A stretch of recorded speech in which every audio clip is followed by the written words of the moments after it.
Om Sadashivasamārambhām Shankaracārya Madhyamām Asmadacārya Paryantāṃ Vande Guru Paramparām.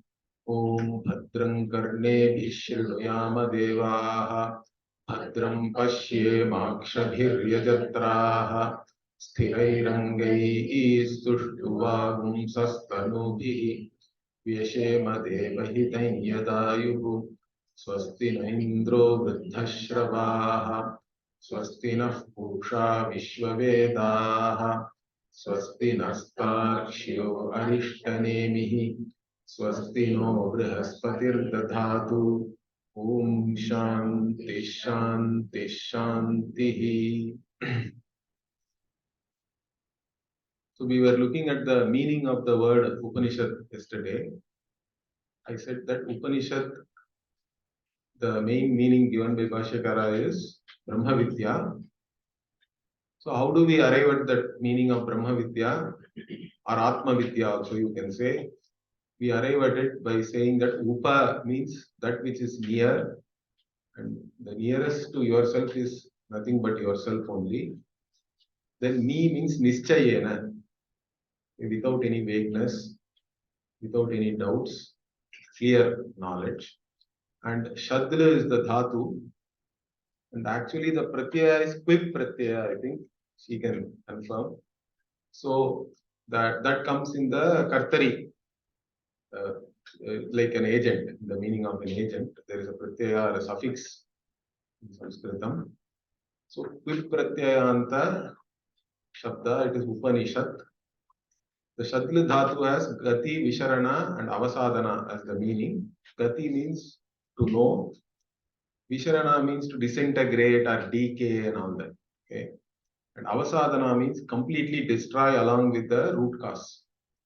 So the Brahma Vidya, the knowledge which actually disintegrates your samsara or the effects of the ajnanam, and also it destroys the ajnanam itself, which is the root cause of all your problems. In this manner, we saw the meaning of Upanishad. And Kaivalya Upanishad is one of the Upanishads because it is also teaching the same subject matter, which is Brahma Vidya. Although it has not been commented upon by Shankaracharya, it is quite a famous Upanishad. In fact, there is a commentary on this called Kaivalya Upanishad Deepika by Shankarananda. Shankarananda is again a very famous Shankaracharya. He was a Shankaracharya in the Sringeri Matha, I think, the lineage. Shankarananda also has written a commentary on Bhagavad Gita, which is called Shankaranandi.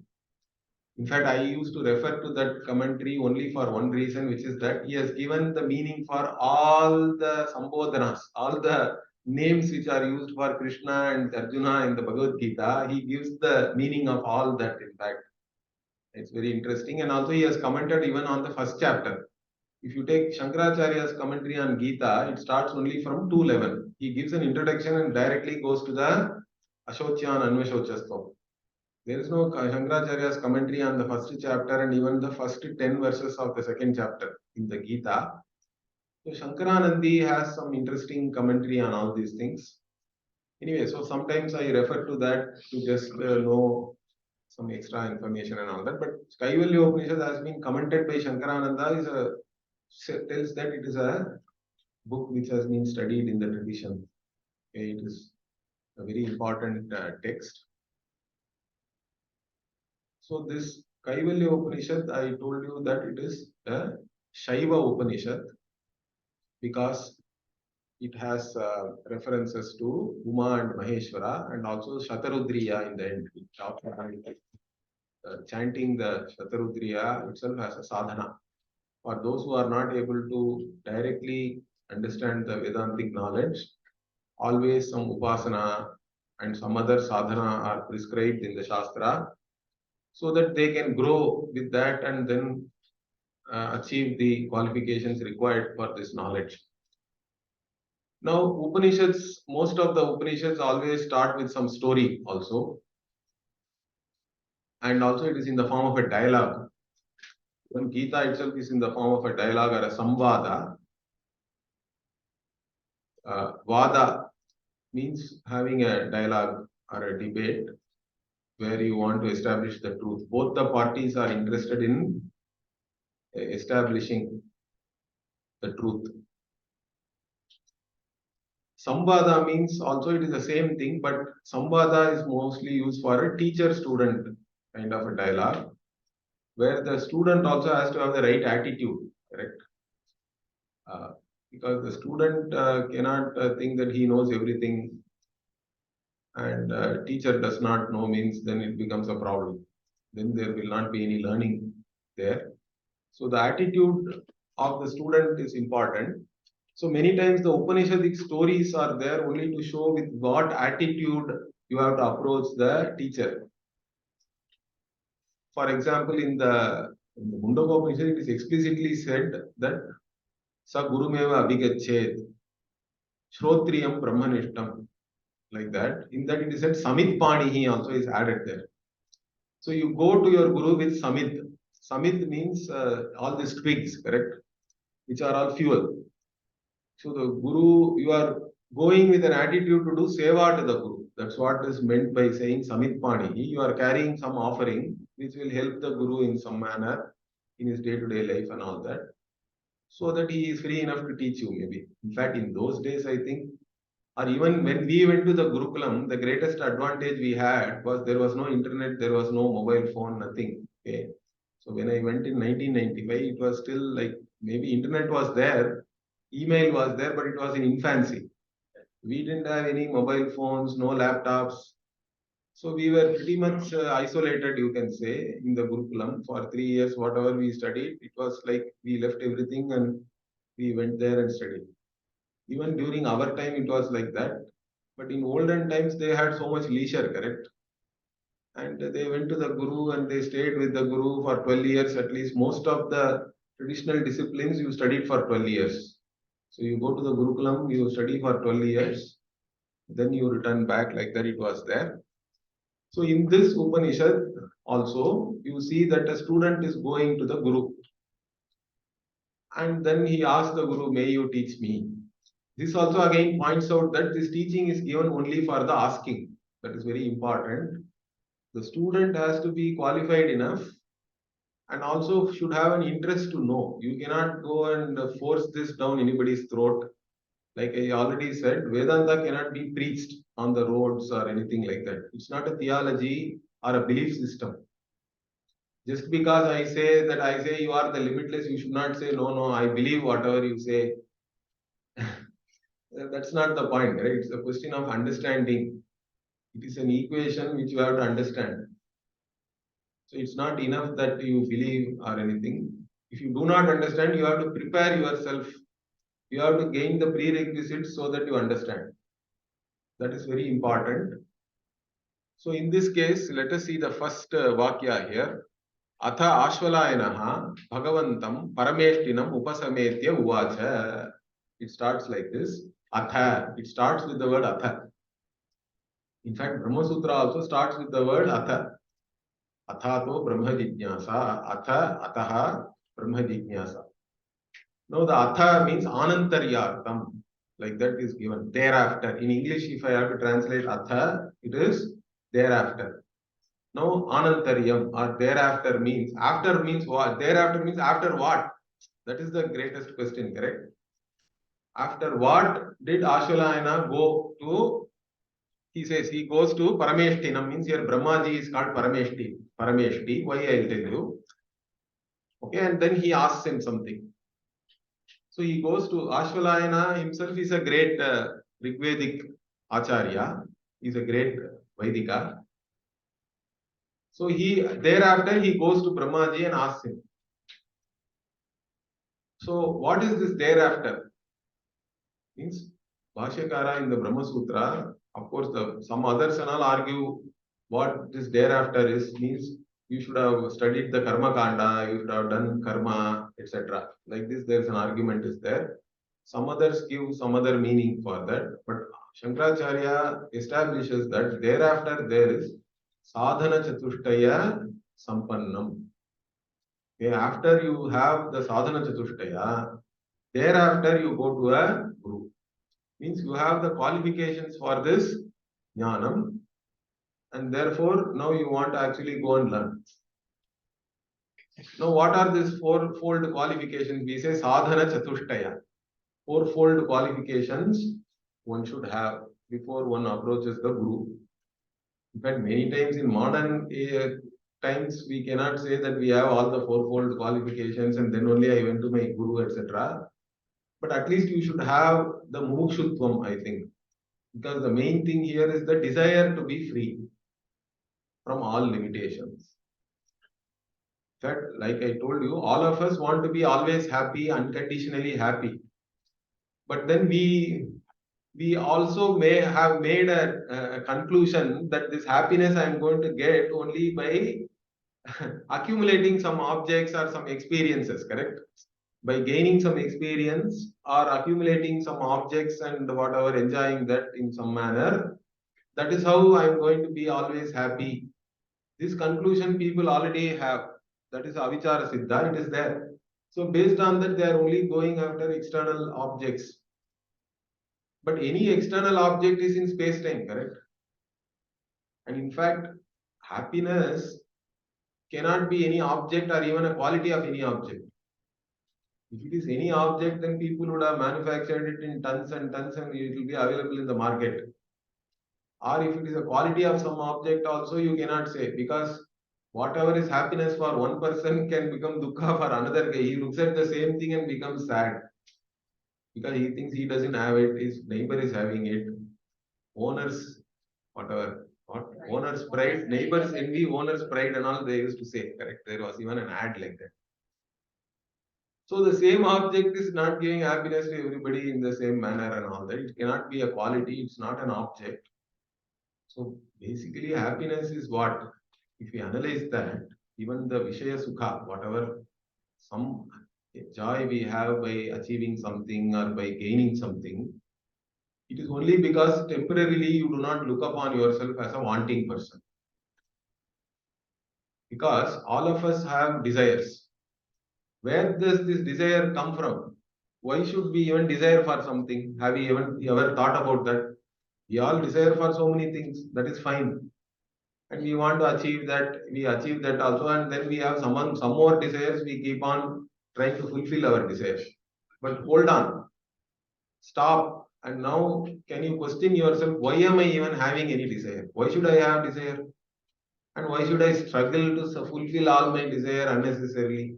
If I can, it will be better not to have any desire, correct? In fact,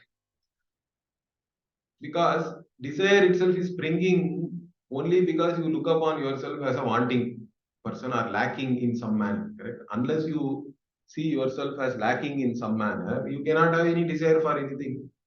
So, desire basically is a symptom of that vision of yourself. In your own self judgment, you are limited, you are lacking, you are a wanting person. From that, only the desire itself is springing.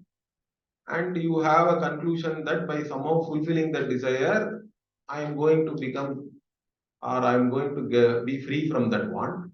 But that itself is not true because whatever you achieve is temporary, it will go away in time, or it may not be the same kind of efficaciousness will not be there in that, correct? It may not be effective in freeing you from your want also. And even if you attain something, maintaining that is a problem.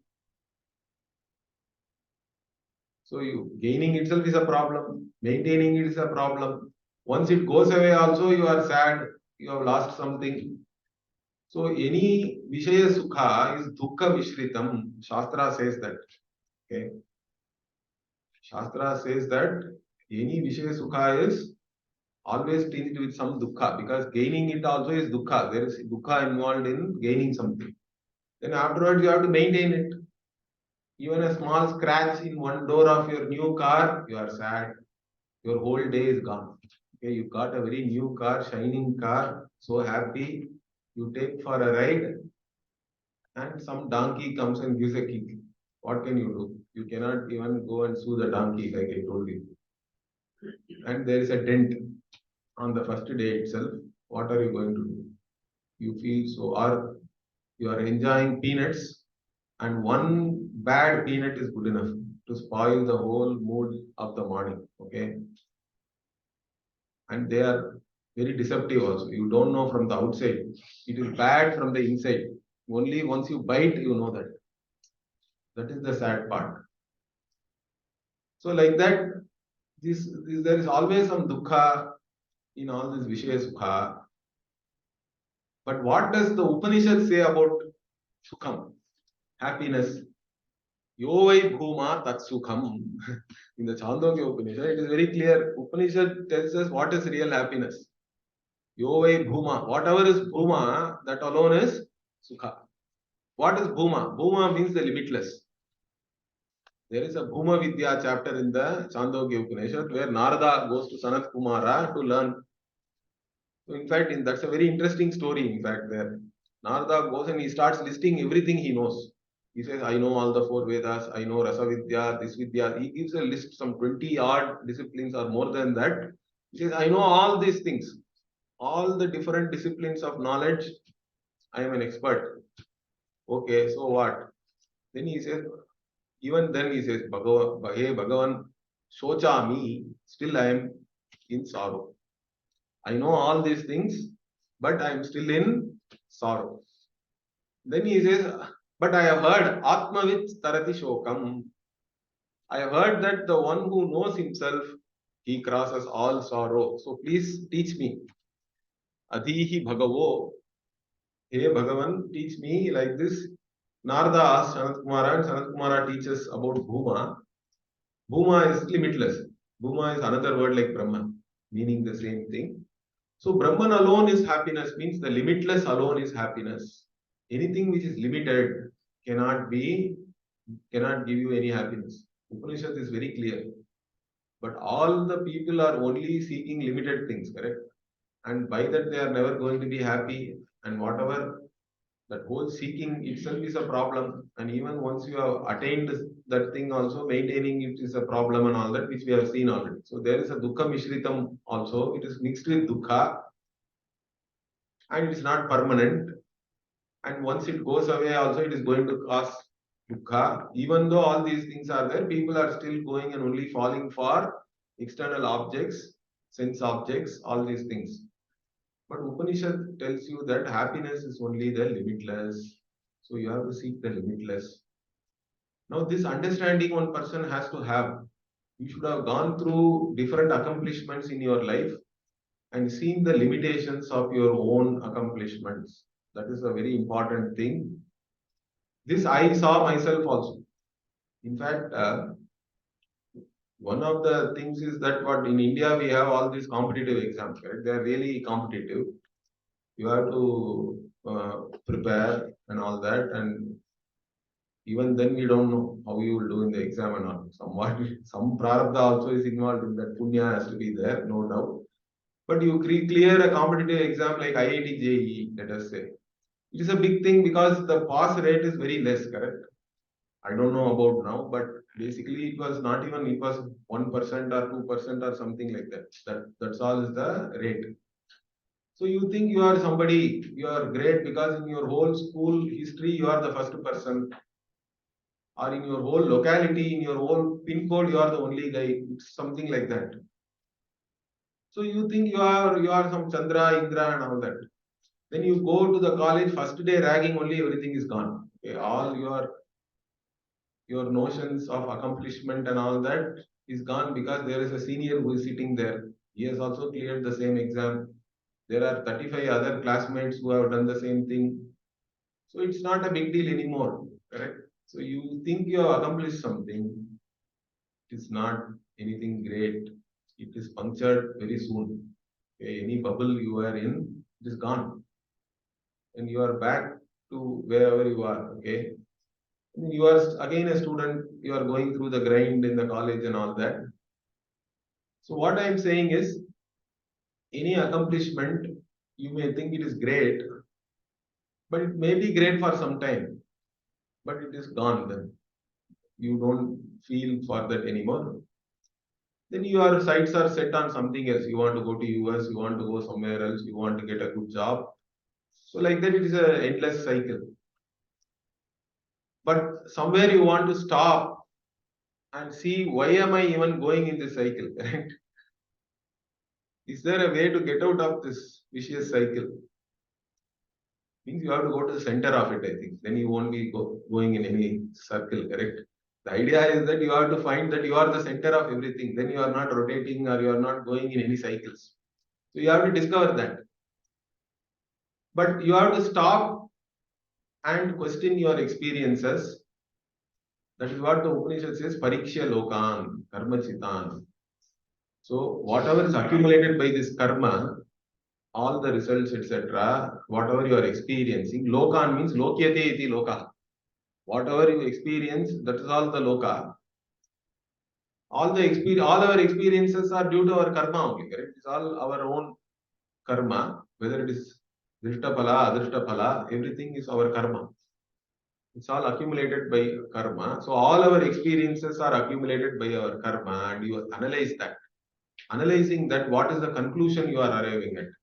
You are arriving at the conclusion that limitlessness cannot be achieved by karma. Nasti akritaha kritena. By doing anything, by achieving anything, even if you go to Swarga also, you are still a individual, limited being only. So any karma phala is limited, and that's not going to give me the limitless. But Upanishad is saying, Yo vai bhuma tat sukham. Limitless alone is sukham. And I want that sukham. I want unconditional happiness and unending happiness, correct? Unending and unconditional happiness I want. Means that is limitless only. So now you have to become a mukshu because you want freedom from all limitations. Limitless is nothing but freedom from all limitations. So unless you become a mukshu, all other things will not make any sense. First qualification is you have to be a mumukshu. You have to have analyzed your own experiences and you want to now tackle your fundamental problem, which is of being a limited individual. Being a wanting person is my fundamental problem. I want to tackle that. So in thereafter, in sadhana chatushtayam, first thing is mumukshutva. In fact, many times when they list, they also say nitya nitya vastu vivekaha. Also as the first thing, if you read a text like Tattva Bodha and all, first they talk about nitya nitya vastu vivekaha. What is nitya, what is anitya, you have to know. So that is also included in the analysis which I just told you now, correct? Because you see that all karma phala are anitya. And anitya is not what I want. What I really want is nitya only. Whatever is eternal, whatever is not subjected to time, in fact. Eternal is not long time. Understand that. Anything which is subjected to time itself is not eternal. It will end with time itself. But what by eternal or nitya, what we mean is in Sanskritam, that which is transcending time itself. That which is free from time. That is the Kala. Mahakal we say, correct? Kali and all we say. What do we mean by that? Bhagavan is Mahakalaha. Because time is in Bhagavan. Bhagavan is not in time. Then he is not Mahakal. Understand that. Because time itself is very interesting, correct? You cannot even define now. What is now if I ask? If it is a second, means no, there is a microsecond is there. Then nanosecond, picosecond, you can keep on going. What is now? Finally, now has to resolve only in the consciousness which is perceiving time itself, correct? It cannot be free of that. So now is basically the consciousness alone, the awareness alone. In fact, it is a superimposition on awareness. That's all. There is really no time. Time is basically a superimposed thing on consciousness. So it is a measure of some change, correct? Without change, you cannot also measure time. So anyway, this kala, without the invariable, there cannot be any perception of the kala also. That invariable consciousness is the limitless consciousness which is free of time also. That is what I am seeking. That's what I want to know. Something which is nitya as opposed to all these anitya vastus, which are all karma phala. including my body, mind, sense complex, which is also karma phala. So I'm not interested in any of these things. That nischayam has to be there. Then that has to become a desire for achieving that limitlessness, which is the mumukshutvam we say. So mumukshutvam and nitya vastu viveka are very much connected. In fact, all of these things are connected. If you have one, others are also like railway bogie only. If you drag one, all others have to come along because it's all implied. So if you have mumukshutvam, vairagya also has to be there. Because you are only interested in limitless things means you are no more interested in karma phala. Automatically it becomes like that. You outgrow. In fact, vairagya is not hatred of anything. It's simply that you have grown beyond all those things, correct? See, when I was a kid, I was so enamored by this marbles. We used to go on the street every day. We used to play these glass marbles, different types of games using that. And in all those games, if you win, you get the other guy's marble also, correct? You win. That's how we were playing. And I had a collection of marbles in one whole bottle. And I used to keep it near because I was afraid my brother will steal it from me. We used to keep it under my pillow while sleeping also. We were so attached to that. Now I am not really attached to any marble or anything. It doesn't mean that I hate the marble. Even today I can go and play the same games and even enjoy that. It's not a big deal. But I have grown beyond all that.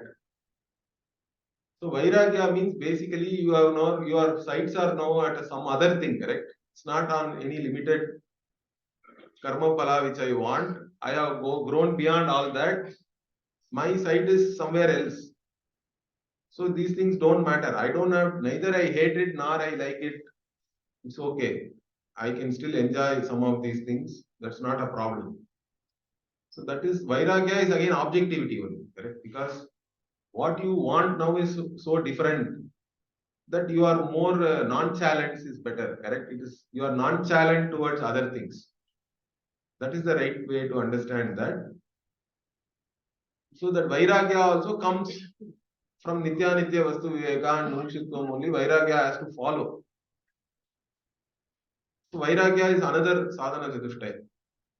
These three things.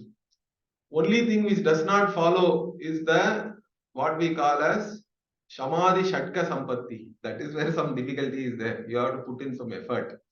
These three things are actually tightly linked.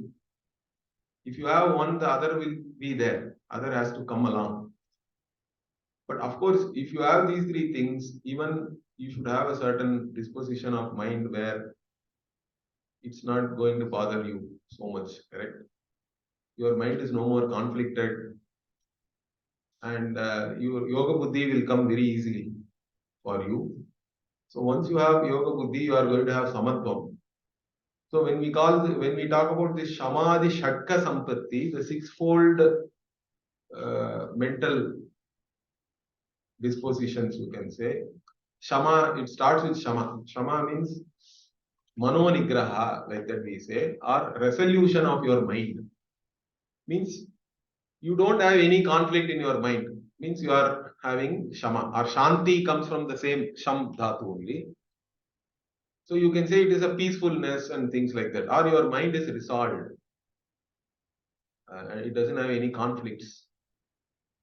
But many times it's not like that, correct? Mind is all the time having some thoughts and something, and then that thought means then you have some attachment to that. Okay. And that attachment then becomes raga.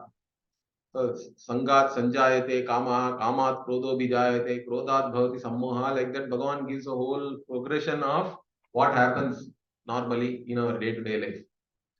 So mind is thinking about something fanciful things and all that. Suddenly you get attached to something and then you have a desire for that. You want to achieve that, but you fail. Then you become angry, or somebody else gets it. You become jealous. All these things are only a progression, correct? From there, it's a progression. Once you have anger, you lose your knowledge, and then it's like you have destroyed yourself. So this can happen very easily if you are not alert. But a mumushu has to be alert about one's own activities of the mind. Mind itself is not a problem, in fact. And mind can, you can still enjoy a mind which is going from one thing to the other and all that. That's how mind can be creative also. We don't want to stop the mind entirely and all that. That's not our goal. You have, mind is an instrument and you have to use it also. Emotions also can be used. You don't have to be overwhelmed by emotions, correct? That is the idea. Most people are overwhelmed by their own emotions and no knowledge is available then, and then they do something, react in a situation. That is a problem. But otherwise, in any situation, even Rama had to show anger, correct? Let us say. But showing anger is different from getting overwhelmed by your own anger. Understand that? So that is the important thing. Any emotion can be used in a particular situation to achieve a certain desirable goal and all that. That's not an issue again. In fact, we are all emotional beings also. We are equally emotional beings as much as intellectual beings. We are also emotional beings. Again, that is a privilege. The kind of emotions which we can feel, we can enjoy our emotions also, in fact, not a problem. So, that mental disposition basically comes due to certain, again, cognitive change and the attitudes which you have. So, once you have Nitya Nitya Vastu Viveka, Vairagya, Mukshutvam, all these things, mind also has to have a certain tranquility, correct? The tranquility of the mind is what is called Shama. But even if you don't have Shama, Dama is very important. That is called Bahyendriya Nigraha. Means at least even if you are angry, you show it properly, correct? You are able to, you don't go out of control, basically. You are able to control your responses even though internally you are agitated. So they talk about Dhoni and all that, correct? Even though he is tense, you show that you are cool still. That ability is a great ability actually. Dhamma, so you have to start with Dhamma at least. Even though you don't have Shama, Dhamma is something that I always try to show my any emotion in a proper manner. I don't hurt myself. I don't want to hurt others also. In that manner, if I'm able to model my behavior, that is Dhamma. So Shama Dhamma is talked about. Then Uparama also is another thing. Uparama or Uparati. So Uparama is interesting because it can have two meanings. For the Karma Yogi, doing all your karma with Yoga Vidya itself is called Uparama. Uparama means bringing to a stop or cessation. Cessation of what? Means cessation of going after things, basically. I mean, the pravritti only you want to stop, particularly Kamya Karma. Because you just keep on going after different things which you desire. You do Kamya Karma means you want to stop all that. Being a Vedantin, you are no more interested in Karma Phala means you cannot have any Kamya Karma, correct? You can still do Nitya Karma, Naimitika Karma. Prayaschitta also you can do. You have done something wrong in the past, it is there. You cannot just get out of that, correct? Any Prayaschitta also you have to acknowledge and do that. Nothing wrong. So those things you can do. All these things you do with the Yoga Buddhi means that is Uparati for a Karma Yogi. Otherwise, Uparati or Uparama is also taken as sannyasa. Means totally you give up all karma, you cease doing all Vaidika karma, most of the other Avaidika, Laukika karma also you stop. And then you go for studying Vedanta. That is Uparama. So Shamadama, Uparama, Titiksha. Titiksha is the greatest thing one has to cultivate, or most difficult also, I think. So Shankaracharya in Viveka Chudamani defines Titiksha very beautifully. Says Sahanam Sarva Dukkhanam. So Sahanam means what? Sahanam Sahichi Karte, this word is there in all Indian languages, correct? Even in Tamil it is there. Hindi also it is there, I think, correct? Sahate hai and all that is there. Yeah. So Sahana. Sahanam sarva dukkhanam. All dukkha you are able to bear it. Correct? Forbearance, you can say. So any kind of dukkha you are able to bear. But how do you forbear it? How do you bear it also is the most important thing. You are not bearing it with a lot of complaints and thinking you are a victim and all that. There is no victimhood or anything. Hardship is unavoidable. Victimhood is avoidable. Correct? It is a choice. That's what we have to understand. We don't have to look upon ourselves with self-pity or victim and all that. Then that will lead you to only depression. So whatever may be the dukkha, I bear it. But how? So Shankaracharya says, Sahanam sarva dukkhanam apratikara purvakam. He puts one adjective first. Apratikara purvakam. Means without any uh, any opposing or opposition to that itself, that why should this happen to me, or why this has happened to me. There are so many people, but only for me this has happened. Like this, you have some resistance, correct? So even that is not there, he says. You are able to bear even the most difficult situations without any resistance. Mentally, you are not resisting or denying. There is no denial. That means it is acceptance. Correct. It is an acceptance without any of these kind of emotions being involved. Correct. Why it is happening to me and all that. Apratikara purvakam, without any opposition, without any resistance, you accept whatever happens. You have to accept. He says, and further he says, Chinta vilaparahitam. There should not be any worry also. You should not be worried that, okay, this has happened to me. What will I do now? What am I going to do hereafter? There is no chinta. And vilapa means complaint. You are all the time, you are not blaming others also. Otherwise, another problem with most people is what? In fact, psychologists are partly to be blamed for this. See, Pujya Swamiji used to say, psychology has no solutions. Because you go for psychotherapy or all this therapy, all they'll say is, you are not responsible for any of your problems. It's all something happened in childhood, and now you are now like this because of that. But whatever happened in childhood is the problem of your parents or your teachers or your neighbor or whatever. Correct. So basically, the psychologist is helping you to get out of some kind of a self blame and all that, and making you feel better. But in the process, they are all diverting it to others. Even that will become a problem anyway. Then you are going to have, you look at your mother, suddenly you look at your mother differently now. That's a problem. So that there is no real solution in psychology, he used to say. But then he used to say Vedanta has no problem. Vedanta doesn't see any problem at all, in fact. There is no problem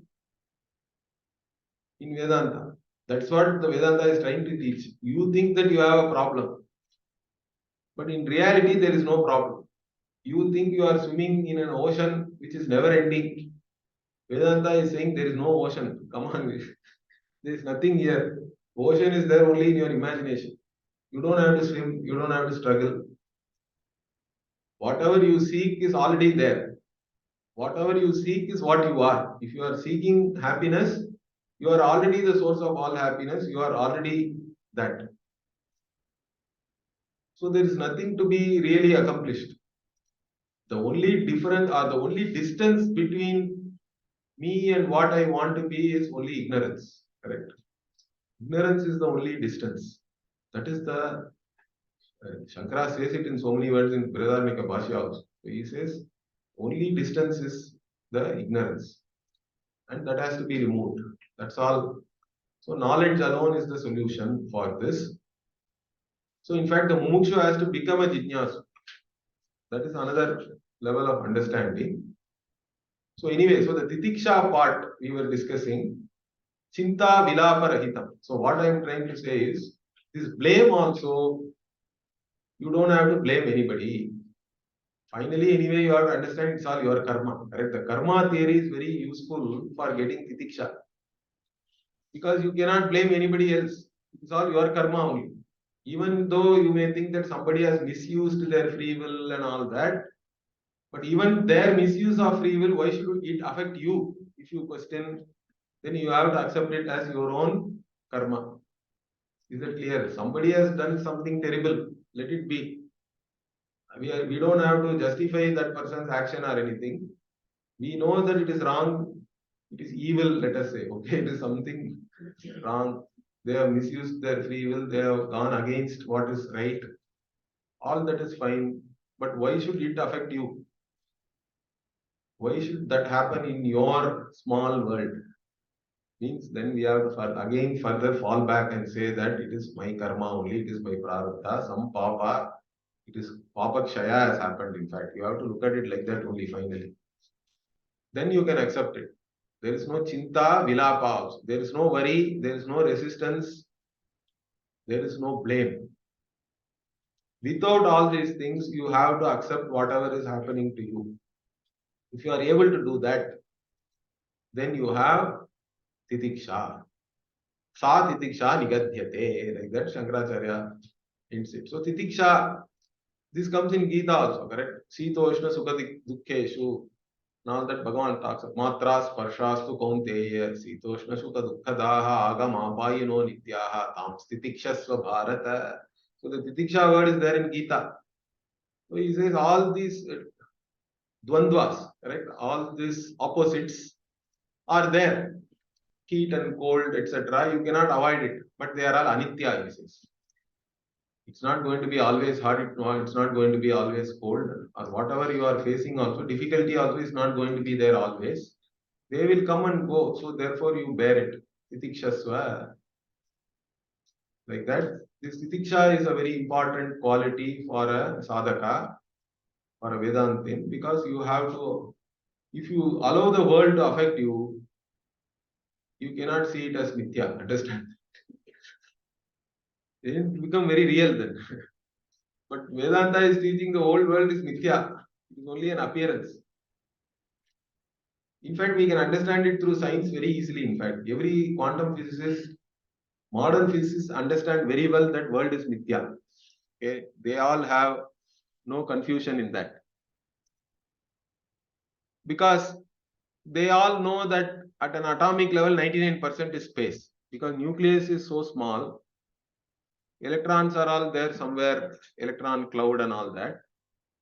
If 99% is space, then what is all this solid, liquid, gas and all that, everything we see here, we touch, it is all space. So everything is sinking, in fact. One quantum physicist said that, I think, I forgot that quote. He said that it is as though, even while I am standing, it is as though I am sinking, he said. Because everything is finally reduced to only observer and all that. So they also understand, but they don't know further beyond that that Brahman is the basis for all these things. All this appearance, where is it happening means you have to say it is Brahman. Brahman is the Ashraya. That only Vedanta can teach. That only the Veda alone can teach. Further, that Brahman is not separate from you. You are that Brahman. That is the teaching. So anyway, so this Veda, all these are only appearance, and you have to accept it and deal with it as it is. So if you are not able to do that, it will become too real for you. Then it's a problem. So titiksha is very important. So shama, dama, uparama, titiksha, shraddha. Shraddha will come here. In fact, in this Kaivalyopanishad, when Ashvalayana goes to Brahmaji and asks, teach me, he says, Shraddha Bhakti Dhyana Yoga Avehi. Like that he says. In fact, Pujya Swamiji has given a public talk only on this Vakya. Shraddha Bhakti Dhyana Yoga Avehi. Himself he took as a Vakya and then he gave some 5 days, 6 days public talks, if I remember. It should be there somewhere as a booklet or something, or even tapes should be available. So that is from Kaivalyopanishad, that Shraddha. Now, Shraddha is very important. Shraddha means English we translate it as faith, correct? But English faith or Christian faith and all that is a very problematic word. Understand that. Why? Because The Christians and other Abrahamic say that faith means even if it is illogical, you have to believe that. That is their faith. Understand that. Even if it is illogical or if it is negated by some established knowledge, still you have to believe. That is the faith they are talking about. We are not saying that. Just be clear about that. Already I explained to you about Pramana, correct? I said, if we take the Veda as the Pramana, that is Shraddha. That you are giving the status of the Pramana to the Veda is what we call as Shraddha. Yeah. I think when we say faith, it is more like even if it is not appealing to your conscience, you still have to believe. Correct. But what I just want to say that sometimes all these things will come as a baggage unknowingly with the words. That's why mostly we don't even use any English words. We stick to whatever, because words have their own cultural baggage. And we have to be aware of that. Even words like sin and all that. Original sin has got nothing to do, it's not karma, understand that. It's not even what you did. Something Adam and Eve did that is being carried forward by all the beings according to their belief. The papa is not sin, in fact. Papa is whatever you did, it is adrishta pala for something wrong you did. Punya is the adrishta pala of something good you did, something right you did, in fact. In fact, these things we need not even translate. You simply use the original Sanskrit and explain it. It's easier. So anyway, Shraddha means we take the Veda as the Pramana. We give the same status to the Veda like we give to our Indriya. Indriya Pratyaksha you are able to accept even though it is not being proved by any other means of knowledge, correct? Similarly, you should not ask for proof. If Veda says there is Swarga, don't ask me where is the proof. I will say the question is invalid. Because my definition of Pramana is it should be Anadigata, correct? If something is Anadigata, how can it be proved by any other Pramana? It is not even accessible to the other Pramana.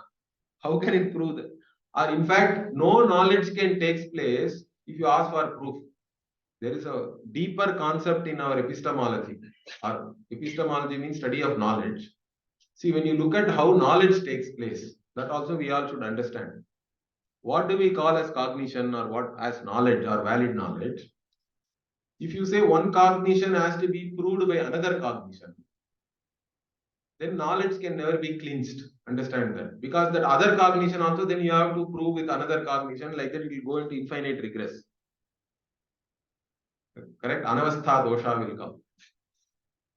So knowledge itself, if you have to clinch it, every cognition is self-valid, we say, that's why. Is that clear? In Sanskritam, it is called Swatah Pramanyam. Okay, just keep it in mind, think about it. Each and every cognition is valid because it is self-valid. It doesn't require any other cognition to validate it or prove it or anything. But error always requires another stronger cognition. Paratah Pramanyam is always error. Brahma is Paratah Pramanyam. Brahma is Swatah Pramanyam. So this concept of self-validity of knowledge is very important for Vedantins. Because we do not say that you require another cognition to validate the first cognition. The first cognition is valid until and unless it is disproved by a better cognition. Till that time it is valid only. Like you see mirage water. Mirage water, when you first see it, it is valid for you because then you go after the water, correct? You are thirsty. You want to drink. But when you go near, you see that there is no water.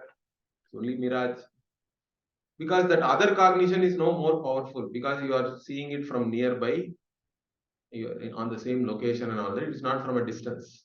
It's a stronger one. That means it is badhitam. Correct? If something becomes badhitam or negated, then it is not knowledge. It is only Brahma or error. So error requires one more stronger cognition, but that stronger cognition is self-valid. That's why the error has become negated. Is that clear? There also the self-validity of the second cognition is very important. Otherwise, that will not be clinched. So the self-validity of knowledge is very important for us to understand. Once you understand all these things, it will be very easy for you to have Shraddha in the Veda. Is that clear? Because whatever Veda says, we can establish that it is Anadhigatam and Abaditam. It cannot be negated by any other Pramana. In fact, Shankaracharya in the Gita Bhashya goes on to say that even if 100 Shrutis come and say fire is cold, I cannot accept. Or you should not accept, in fact. Because it cannot say that. Shruti, being a valid means of knowledge, cannot come and just like that dismiss a valid established knowledge which we have accrued through perception. Correct? Shruti, even if Shruti says like that, he says you have to interpret it differently. You have to interpret it figuratively or something like that. Correct? In fact, Tiruvalluvar has a very interesting Kural. Anyway, that's not very relevant here. In the context of cold fire, I thought that. So he says, Ningir Toruvum, Kuruvumkal Tannennum Tiyandu Petral Ival, like that. The lover is talking about his lady love. He says, this woman has a fire. When I come near, it is cold. It is pleasant. But when I go away, it becomes hot. Like that, he gives a beautiful analogy for passion itself, correct? It is all Kamatapal actually. Anyway, that's not very relevant here. But what I'm saying is, even there at least a poet can do all that. He can say fire is cold and give a certain context for that. But it cannot be taken as knowledge or anything as a fact. Even if the Veda says that, we cannot take it like that. Shankara is very clear. So, Anadhigatatvam, Abaditatvam is what we establish through Mimamsa. Whenever we interpret the Veda Vakya, correct? That is called Mimamsa means analysis or hermeneutics and all they call it in English. So there are principles involved in that, and using the principles of analysis, we prove that whatever the Veda says is not available through anything else, and it cannot be negated by anything else also. Once that is done, then you have to accept it as valid knowledge. And if you are able to accept it as valid knowledge, then you have Shraddha. Is that clear? That is why Astika, the Astika, Nastika also there are two terminologies are there. Traditionally, the Astika means one who accepts the Veda as a Pramana, not one who accepts Bhagavan or God. Because there are those who accept Veda as Pramana and still say there is no God, there is no Ishvara. There are Nirishvara Vedikas are there, understand that. But they are Astika. Because the Purvamimamsakas themselves, they accept Devatas, but not Ishvara. They say that world is always like this. Within the world there is Karna Karya, but for the world itself you cannot arrive at a Karna Karya and all that. They have their own something, but they accept everything, all the Vedika Karma. They are the most orthodox Vedikas, but they don't accept an Ishvara. But they are Astikas. So Astikya Buddhi, Shraddha is generally the commentary and all. If you see, they'll simply put one line, Astikya Buddhi. That's all. Astikya Buddhi means whatever the Veda says is true. It is there. If you have that Buddhi, that is Shraddha. And only if you have that Shraddha, Veda can give you knowledge. Because this entire knowledge is only coming from Veda. It's not, Atma Vidya is not based on any Pratyaksha or Anumana. Understand that. It is purely a Vaidika Jnanam. Only the Veda is the mirror which is showing myself to me. No other, even experience and all that cannot substitute for knowledge. Understand that. Experience is mostly dumb. We all have experience, so many experiences. Only when I explain it to you, you yourself are seeing it in a different light, correct? Experience is not a problem. All of us are experiencing ourselves all the time. I am never away from myself, correct? So here experience also is not a problem. It's only that there is certain ignorance, there is a certain wrong notion. It has to be corrected. You have to have the right knowledge, and that can only be provided by a right means of knowledge. In this case, that right means of knowledge is the Veda. And then you look upon, for that you have to look upon the Veda as a right means of knowledge, correct? As a valid means of knowledge. Then only whatever knowledge it gives you will have any effect on you. If you don't look upon the Veda as a means of knowledge, then this knowledge will not take place. Understand that. So Shraddha is very important. And Shraddha also is that you have to give the benefit of the doubt also. Till the time you understand. Because straight away you may not understand. Then you should not say teacher is not good, teacher does not know and you leave. You should give the benefit of the doubt to the Guru and the Shastra. Till the time I understand. So it is only that much. That is Shraddha. Once you understand, it is your own Anubhava, correct? It is your knowledge. This knowledge is not some promise or anything which I am giving you. Understand it. That you will go to Swarga and then you will understand and all that. No, right now, here and now, you will understand this. That is the teaching. And you have to understand that. And it becomes your own. You verify it yourself. You get the results also immediately. You enjoy the results of this jnanam as a Jivan Mukta. So that is the promise here.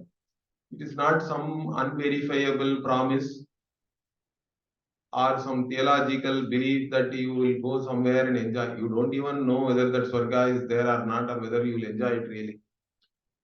There is no cricket in Swarga means half of India is gone. They don't want that Swarga. Okay. So what are you going to do? In fact, some of the theological Swargas are all reflections of their own geography, I think.